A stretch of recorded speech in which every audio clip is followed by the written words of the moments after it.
ఆంధ్రప్రదేశ్ ప్రజలు ఏమనుకుంటున్నారు?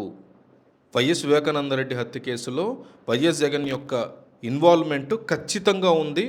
అస్సలు ఇన్వాల్వ్‌మెంట్ లేదు. వైఎస్ జగన్మోహన్ రెడ్డి, వివేకానంద రెడ్డి హత్య కేసులో ఆయన హస్తం ఉందా? ఖచ్చితంగా జగన్ హస్తం ఉంది.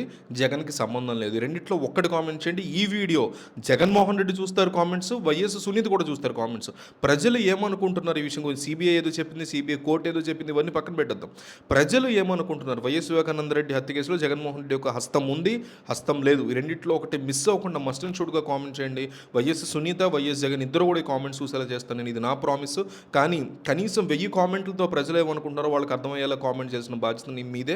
వైఎస్ వివేకానంద రెడ్డికి సంబంధించిన హత్య కేసు కనుక అబ్జర్వ్ చేస్తే తదుపరి దర్యాప్తు అవసరం లేదు అని సిబిఐ కోర్టు స్పష్టం చేయడంతో ఈ వ్యవహారంలో ఒక ప్రధాన ఘట్టం ముగిసినట్లుగా అయింది. ఈ కేసులో మరింత లోతుగా విచారణ జరిపించాలి అని, హత్య వెనుకున్నటువంటి పెద్ద కుట్రలు వెలికి తీయాలని కోరుతూ సునీతారెడ్డి వేసినటువంటి పిటిషన్ని కోర్టు చాలా వరకు కొట్టివేసింది. గతంలో సుప్రీంకోర్టు ఆదేశాల మేరకు సిబిఐ కోర్టు ఈ పిటిషన్ మీద సుదీర్ఘమైనటువంటి విచారణ కూడా జరిపింది. కేసులో ఇప్పటికే 3వ అనుబంధ ఛార్జ్షీట్ దాఖలైందని, ఇక మీదట మళ్ళీ కొత్తగా విచారించాల్సినటువంటి అంశాలు ఏమీ లేదు అని సిబిఐ తెలిపిన వాదంతో కోర్టు ఏకీభవించింది. దాంతో సునీత యొక్క పిటిషన్ తిరస్కరించింది. ఈ నిర్ణయంతో వైఎస్ జగన్మోహన్ రెడ్డికి చాలా పెద్ద విముక్తి వచ్చింది లీగల్గా. ఈ హత్య కేవలం కొద్దిమంది వ్యక్తులు అందరూ కలిసి చేసింది కాదు అని, దీని వెనక పెద్ద రాజకీయ కుట్ర దాగి ఉందనేది వైఎస్ సునీతారెడ్డి యొక్క ప్రధాన ఆరోపణగా ఉంటూ వస్తుంది. జగన్మోహన్ రెడ్డి, ఆయన భార్య వైఎస్ భారతిరెడ్డి పేరుని నేరుగా ఛార్జ్షీట్లో చేర్చకపోయినా వారి పాత్ర మీద అనుమానాలు ఉన్నాయి అని తన పిటిషన్లో ఆమె పేర్కొన్న పరిస్థితి అయితే ఉంది. కేసుల్లో కోర్టులో డబ్బులు చేతులు మారినటువంటి మనీ ట్రయల్ అంశాన్ని కూడా సిబిఐ సరిగ్గా పట్టించుకోలేదని తన వాదనలో ఆమె తెలియజేశారు.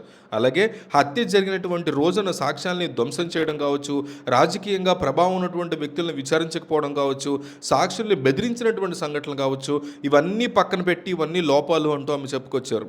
ఫోన్ సందేశాలు కానీ, కాల్ డేటా రికార్డింగ్లు కానీ ఇవన్నీ లోతుగా విశ్లేషణ చేయలేదని ఆయన తీవ్రమైనటువంటి ఆరోపణలు చేశారు ఆమె.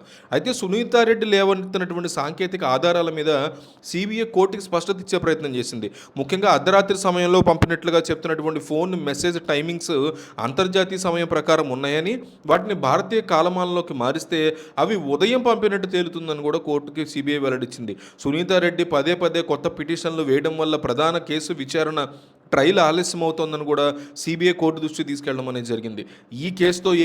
ఈ అంశంతో ఏకీభించినటువంటి న్యాయస్థానం ఒకే తరహా విచారణని నిరవధికంగా కొనసాగించలేమని స్పష్టం చేసింది.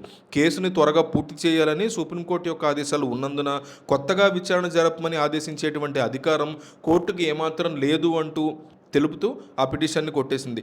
ఈ తీర్పుతో వివేక యొక్క హత్య కేసు తదుపరి దశకు చేరుకున్నట్టు అయింది. వైఎస్ అవినాష్ రెడ్డి, వైఎస్ భాస్కర్ రెడ్డి, అట్లాగే దేవిరెడ్డి శివశంకర్ రెడ్డి వంటి కీలక నిందితులు ప్రస్తుతం బెయిల్ మీద బయట ఉండగా మిగతా వాళ్ళందరూ లోపల ఉన్నారు. సో ఈ కేసులో మొత్తం మీద ట్రయల్ అనేది స్టార్ట్ అవబోతోంది. సో ఈ ట్రయల్లో ఏం జరుగుతుంది ఏంటి అనేది వేచి చూడాల్సి ఉంటుంది.